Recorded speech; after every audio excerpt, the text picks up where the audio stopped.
to the May 2025 Homestead Huddle, where we talk about every month what are the most important things that you can do around the farm, around the homestead, with animals, involving your fruit trees and berry bushes and your annual vegetable gardens. It's kind of like getting your farm team together once a month and talking about all the things that are coming up on the to-do list. So I know a lot of the folks that watch these every month actually do watch these with their farm staff or their farm family, just to get on the same page for the month and to really hit on some of the goals that are unique for their or for your individual scenario. So whether you are watching this on your phone or tablet or television, or you've just got your earbuds in, you're kind of walking around and just listening, hopefully this will be helpful to you. As always, every month we'll hit on first the top 3 things per growing zone for zones 3 through 8 and then through 9 through 11.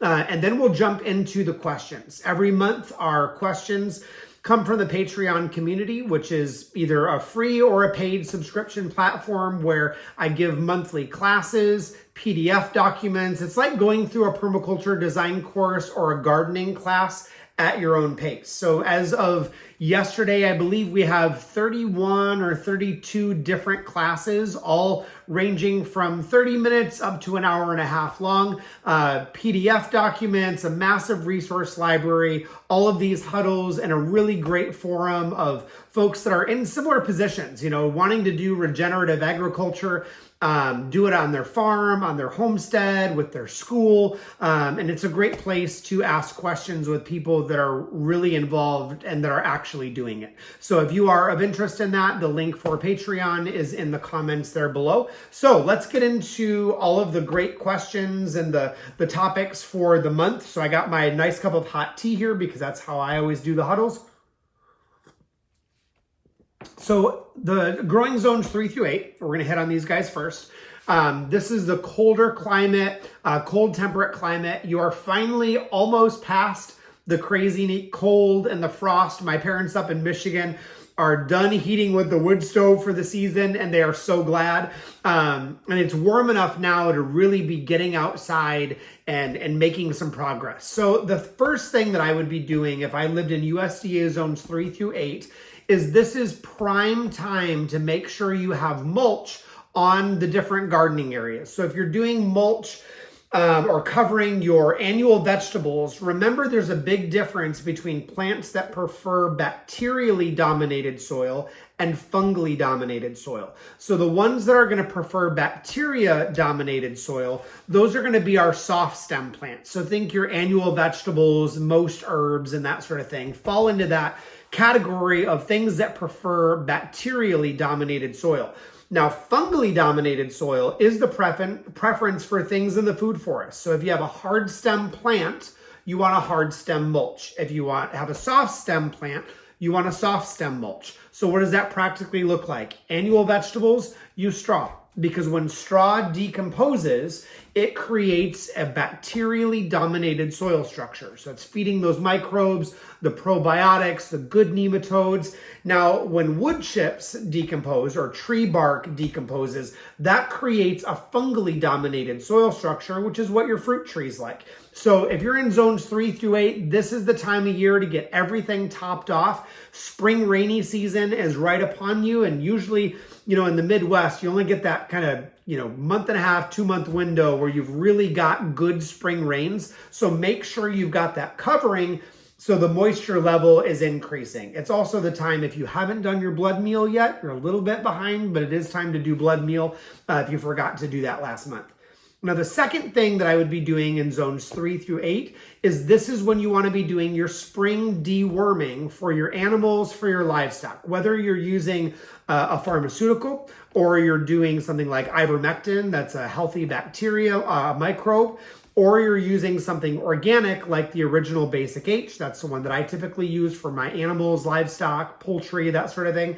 Whatever you're using, this is a great month to do that. Their bodies are warming up.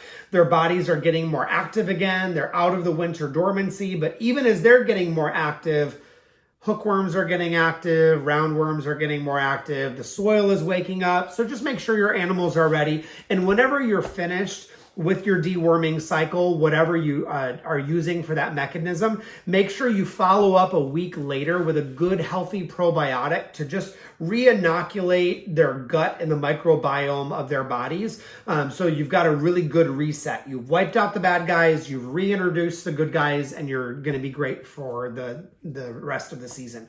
The third thing that I would be thinking about this time of year, if you're in USDA zones 3 through 8, this is your final round of planting your annual vegetables. I know it just seems crazy because some of you had snow even a couple weeks ago, but if you haven't started them in trays, this is kind of the last chance. Even when it comes to food plots, like my family, we don't feed deer off of a deer feed pile. We don't bait them, so we do food plots. And so this is the time of year when we're doing all of the clovers.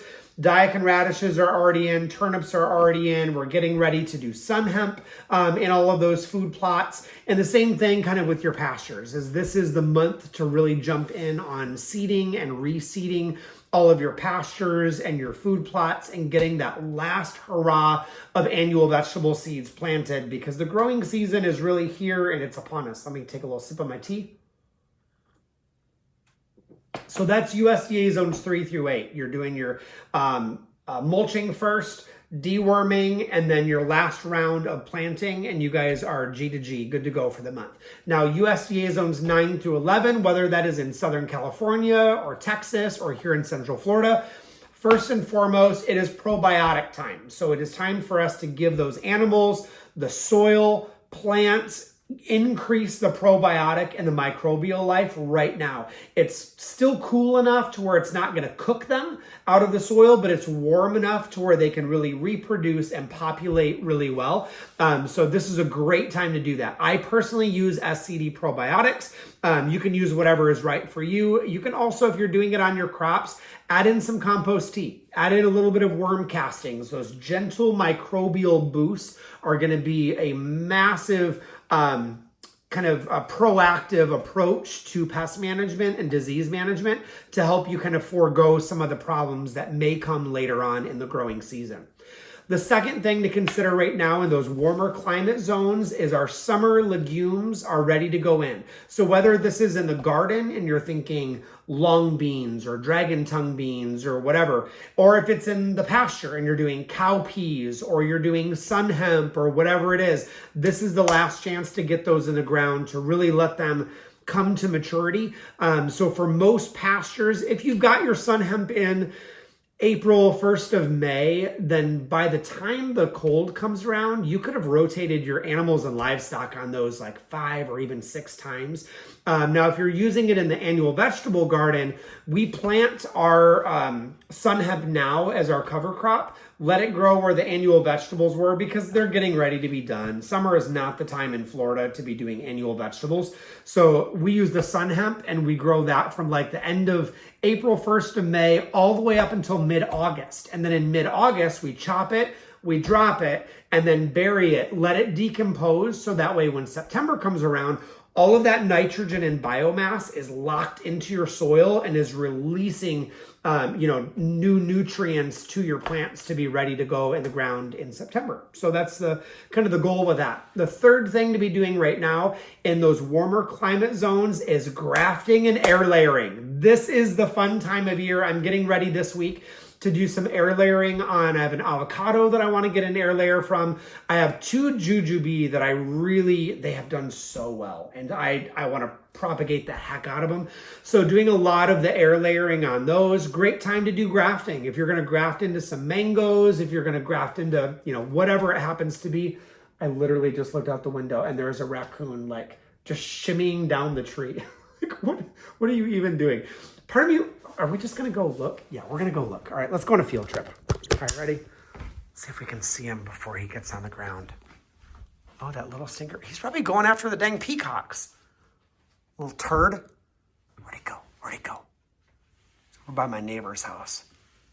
Oh, I lost him. Well, I guess since we're up, say hi to the peacocks while we're over here. That's the end of the field trip. So let's go back over here. I know, whatever. So hopefully this is going to work. Phone back on the little stand. All right, intermission is over. Sorry, that was a fun false alarm. You didn't get to see the darn raccoon, but whatever. I'm kind of like a squirrel. I'm like, oh. All right, so let's jump back in. Where were we at? We did probiotics was number 1. Number 2 was the summer legumes. Number 3, grafting and air layering. So we're doing a lot of the grafting, doing a lot of the air layering. So those are the primary things we're working on right now for those different growing zones. Now, if you want a full list of those, I do the free printable blog, that is on permaculturefx.com. If you want the straight up printable PDF, that is available to Patreon only, and even at the free level. So you can jump in on that if you just want to print off that you can hang on the wall in your shed or in your barn, and that just makes it handy, and it's got the little boxes where you can kind of check things off. So those are the main items for the different growing zones. So it is time to jump into questions. So as always, every month the questions come from the Patreon chat. Now, my goal with the Patreon chat is to basically make it so you feel like you have a farm consultant or a permaculture designer on call 24/7, to where you can put something in the chat, get a really quick response, and kind of avoid the Facebook drama of the like crazy Facebook groups. I was again laughing the other day of somebody was asking about a plant identification in a Facebook group, and there were like 10 different responses, some of which the responses would kill you if you ate it. So it's like, yeah, let's avoid the social media, hubbub if we possibly can. So that's where these questions come from every month. So question number 1 this month: is it okay to let wild grapes grow on a chain link fence? My favorite answer in the gardening and permaculture world is it depends. Now, by and large, most of the grapes, doesn't matter what growing zone you're in, most of the ones in the wild are male. So you're not usually going to get an abundance of fruit from the ones that grow into the wild. Now, if you bring in either a hermaphrodite or female versions that you're pollinating with, you're going to get more fruit all the way across the board. So by and large, can you let the wild grapes grow up the fence and use that as a trellis? Absolutely. I probably wouldn't focus on the wild. I would let the wild be wild beyond the fence. But then on my side of the fence, I would plant something that I know is going to do really well in my geographical region. So for example, I'm getting ready to go up to Michigan in a couple of weeks, and you're going to go along for that as a class. And we're going to plant a food forest up in Michigan. And we've got some Marquette grapes, and I think 2 other varieties, and I can't remember the exact cultivars of those off the top of my head, but we're going to be planting those on the fence line, but they're going to pollinate with the native ones that are already growing there. Now in Florida, we use muscadine or Southern Home are some of our really good heavy hitters here. But to be honest, if I'm growing on my fence, I just think grapes, there's just other options. They're going to be more higher yielding. So for example, in the colder climate zones, if you're growing on a fence, I would do something like Schisandra berry, because they're delicious, they're edible, you can freeze them, you can dry them, jellies, jams, preserves, Chinese medicine. You can grow hardy kiwi up in Michigan, even up into the Upper Peninsula in Michigan and into Canada, you can grow hardy kiwi. Ground nut, if you want a flower, be doing something like clematis or even hops vine is really pretty. So I think there's other options that to me are a lot more productive than just, a wild grape. Now, if you're in Florida or, zones 9 through 11, think coral honeysuckle or the native blue sky vine or passion fruit. Yeah, you can do grapes, but I think there's other things that I want to use that real estate for that's going to either give me more bang for my buck or is going to be really beautiful at the same time. So that's my kind of thought there. Can you grow them? Yes. Should you? Depends on how much space you got. Question number 2. Can you use Spanish moss as mulch? What are the positives and the negatives? Absolutely. From the positive side, it does really well at holding and locking that moisture in. The downside is there's a lot of oak mites, red mites, little fleas that live in Spanish moss, and it can kind of be a hiding place for that versus where Straw and wood chips are not as bad, but for some reason they love being in Spanish moss. And so yes, it's going to do really well at holding the moisture. The downside is it can attract a little bit more fleas. Now, I do use them in a lot of like my hanging flower pots or like my pots around the yard because I love the look of it. So what I'll do a lot of times is I'll either do a water with a little bit of bleach in it to kind of kill off any of the bugs that are in it, sterilize it, and then I'll use it as a mulch. Or you can do like a hydrogen peroxide or a really soapy water and kind of wash it out first before you do it. But yeah, you can absolutely use Spanish moss. It is going to lock that moisture in, and when it decomposes, it's going to be on the more bacteria side versus a fungally dominated. Question number 3, should we remove sunburned leaves on plants that have been damaged? If so, when do we cut those branches back? Yeah, you can cut them off. I mean, it's going to be more of a cosmetic thing than most of the time. It's not really going to hurt your tree. So cosmetically, those sunburned leaves are not going to repair themselves. If they've turned brown or if they've got the brown and crunchy spots, that part of the leaf is not going to grow back. So if that bothers you cosmetically, sure, you can totally remove them, just cut them off and maybe even snip the tips of the branches just to cause it to be stressed and induce a little bit more growth. Now, when to do that, preferably when it's dry. You don't want to be doing it in a really humid or rainy time. I don't like doing a lot of pruning in general when it's the growing season. So I try to do most of my pruning when that particular plant is in dormancy. But yeah, you can cut them back, but again, it's not going to hurt your plant. Your plant will rebound. And if in doubt, snip the tip, and that will force some new growth. Question number 4, when I add blood meal, can I also add diluted urine, fish emulsion, or kelp? I would say yes, but lower the dosage of all of them because a little dab will do you. You don't want to be doing a lot of one thing, especially nitrogen, because nitrogen can burn the plants, especially blood meal. Really follow the directions on it, and if in doubt, do less than what it says, because it really can burn the heck out of your plants. Oh, I made the worst mistake when I lived in Kansas City. I didn't read the directions, which, typical me. And so I'm like just spreading it and throwing it around like I would any other organic compost. And I got done and I was like, wow, that didn't go very far. That did like one flower bed. And I looked on the back and I'm like, oh, this should have done most of the entire backyard. And I used it in one flower bed. Well, a week and a half later, that flower bed was mostly dead. The plants were just fried. I tried rinsing it out, and I think that made it worse, and whatever. So read the directions on it, but if in doubt, use a little bit less. Now, let me talk a little bit about the urine, fish emulsion, and kelp individually. So urine is gold.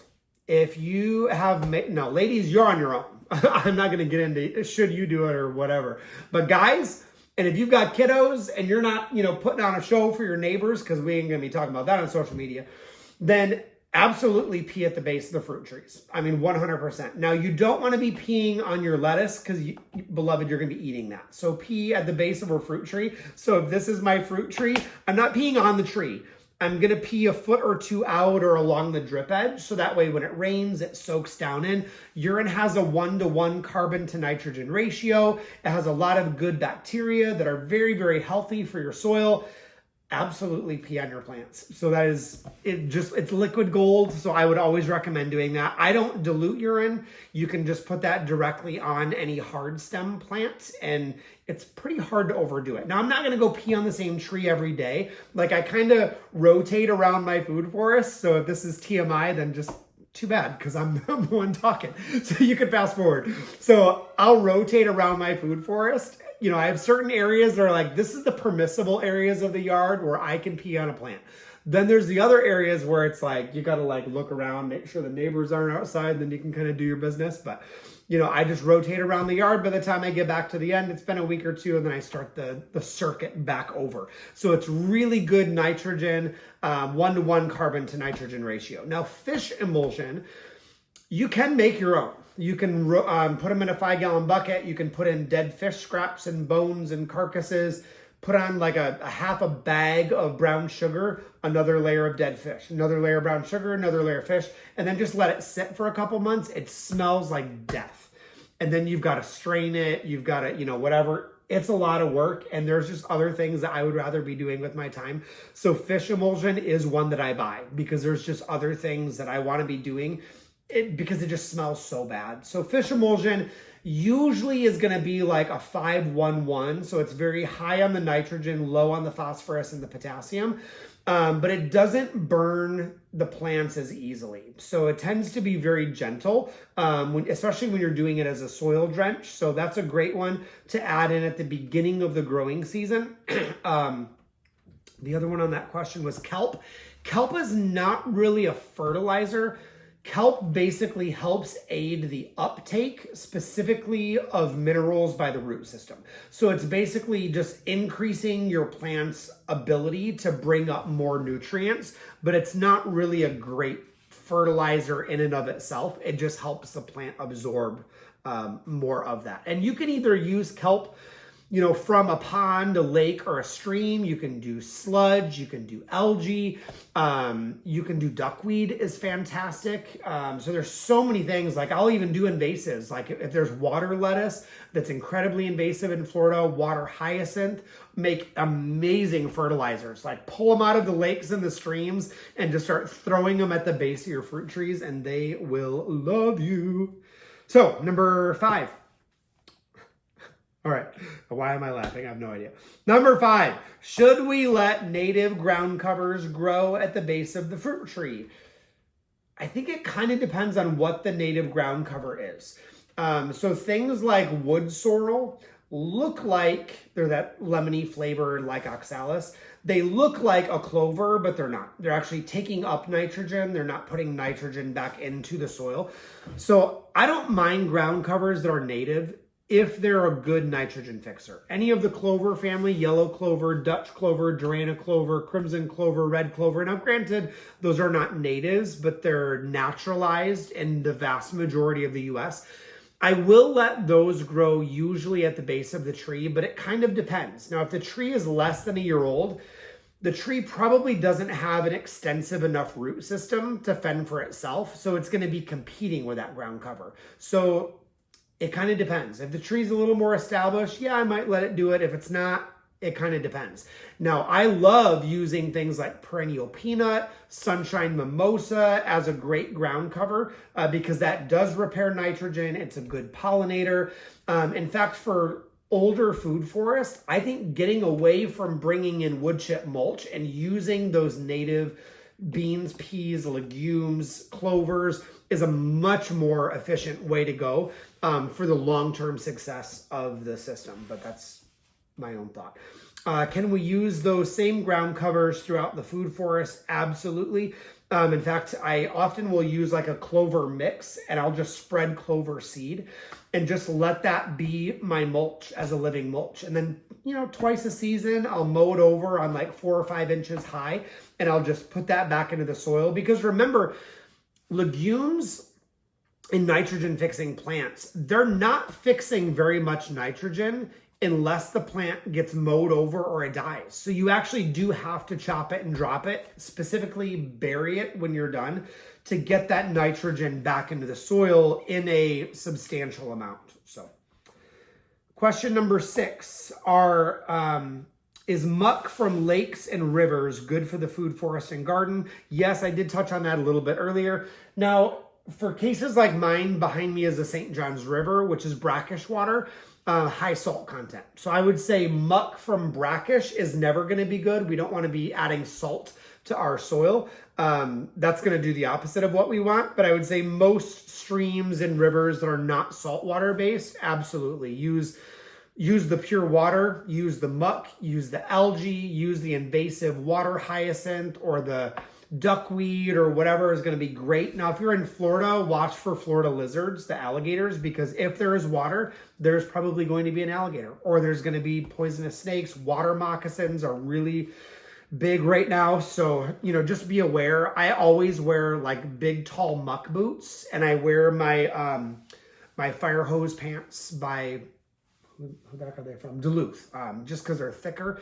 So I try to wear protective clothing when I'm going down by the water side. It's like up in Michigan, I didn't have to worry about everything wanting to like kill me. It's like in Florida, every animal and spider and insect is like, yep, that'll kill you. Yep, that'll kill you. I'm like, my gosh. I remember when I first came to Florida and I was like working at a natural farm.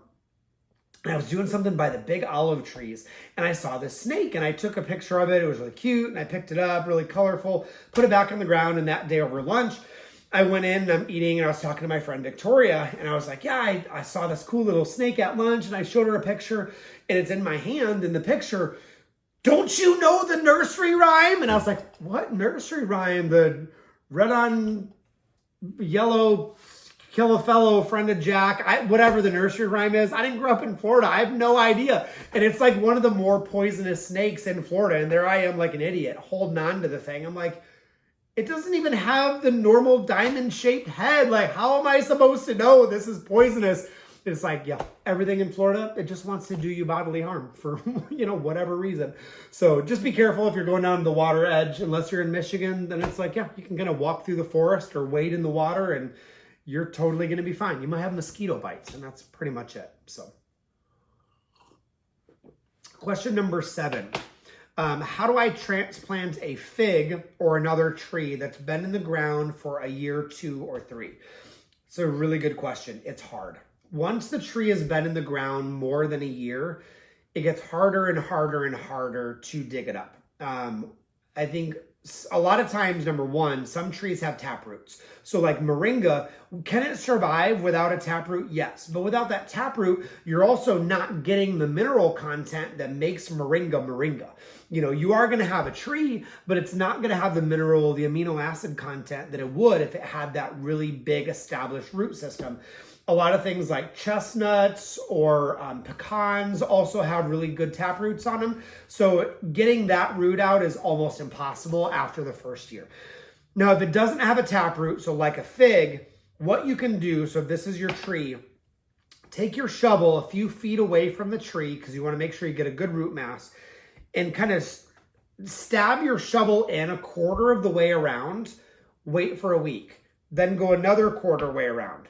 Wait for a week. Go another quarter way around. Wait for a week. And then after a month of doing that, you'll have cut all the way around the tree, which allows those roots time to adapt. It allows the transplant shock to really be lessened. Once you've gone all the way around the base of that tree for a few weeks or a month, then go in underneath and lift the tree and then be able to move it. That's going to be the best practice if you're trying to move it somewhere else. But the better thing to do is just research your trees before you put them in the ground.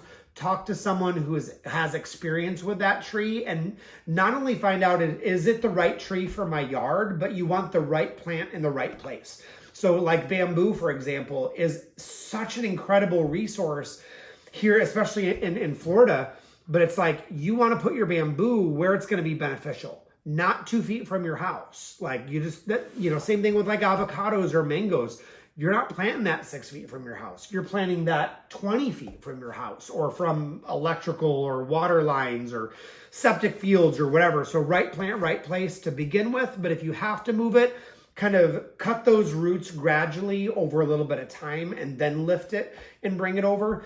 Generally speaking, if you're moving a plant, you can actually let it sit in a pot for a couple days and just let it rest before you put it in the ground. Once you put it in the new home, give it some shade. Either put a tent over it for a week or two, or an awning, or put an umbrella on a stick or whatever, just to keep it out of full sun. Even if it's a full sun tree, keep it in the shade. And I would always, if the tree is a year old or more, always prune it. I know if it's not the time of year to prune it, it's still going to be less of a risk to take off 25% of that tree, cut it way back, and lessen the stress of that tree before you put it in the new spot. Question number 8, tips on squirrel control. Pew, pew. Best tip, pew, pew. If you cannot do that tip, or you're not able to, you're not willing to, whatever it happens to be, you're missing out on squirrel stew, which is like one of my favorite foods. Because if you think about a squirrel, they're not the typical rodent that's going to go eat something dead. They're eating fruit and nut and berries. They're eating your tomatoes. They're eating your mulberries. They're good, you know. And what's it taste like? Chicken. It always tastes like chicken. Why do you even ask questions like that? So if you can't do that, so one, you can do squirrel baffles on your feeders or at the base of the fruit trees. They kind of work, but not awesome. Strategy number 2, plant a buffer crop away from the garden or the orchard. One of my favorites, honestly, is mulberries. Get like a dwarf everbearing mulberry, something really prolific that's going to give you fruit most of the growing season. Plant it on the other side of the yard, so that way, hopefully the critters will go that way. That's kind of their space, and they'll maybe stay away from your garden. The third thing that you can do is plant highly scented plants. So things like Panadol, Plectranthus canis Roth, scaredy cat plant. It smells gross. It's a little bit like weed smelling, but it does mask the smell of your fruit and your veggies, and it just keeps pests away. It's really good for rodent control. I grow it around feed sheds even to keep the mice and the rats out of chicken feed or cow feed or whatever. Works really well. You could use mints, but again, like things like mint, use with caution, because in most climates, mint is going to spread like nobody's business. So you could use the scented plants or spiky plants, you know, if you've got them. But again, I would say pew.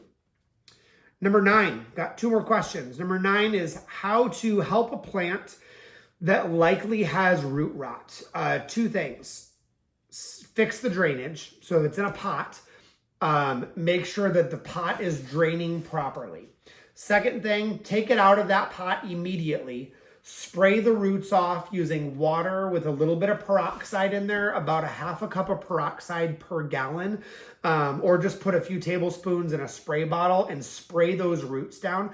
The hydrogen peroxide will help stop the fungal rot that's taking place. And then you can get in there with some scissors, cut off anything that's already dead and stanky, and then repot it in a well-draining soil mix. Make sure that pot is really, draining really well out of the bottom. If the tree is in the ground and it has root rot, usually that's not nature that did that. Usually you're watering too much. So use the finger test, make sure your watering is appropriate. Pull some of the mulch back away from the tree to help dry that out a little bit. And the next time you water, put like a half a cup of peroxide in a gallon watering can. Water around the base of that tree, and hopefully that will help with the base of the root rot. Number 10, will I have to use soil amendments forever? No, you shouldn't. Generally, I recommend soil amending your first 1 to 5 years maybe of food foresting. By your 3rd, 4th, and 5th year, you should be growing your own fertilizer or producing it in some way on your site. So by year 3 to 5, your chop and drop should be big enough. And if you're in the Midwest, this is like black locust, it's honey locust, it's sea buckthorn, whatever you're using, lead plant, lupin, clover. I mean, the list goes on and on and on. If you're in Florida, it's Mexican sunflower, it's pigeon pea, it's cassia, it's the senna family, it's clovers, sunshine mimosa, perennial peanut. So by year 3, that should be big enough and bulky enough that you're chopping and dropping it, and that is your soil amending. Or you've integrated some type of animals into your system. So you're using rabbit manure, chicken manure. You've made a connection with a local farm that has horse manure or cow manure, or you're trading a farmer to go in, I'll muck your stable and take the poop with me and be able to use it on the garden.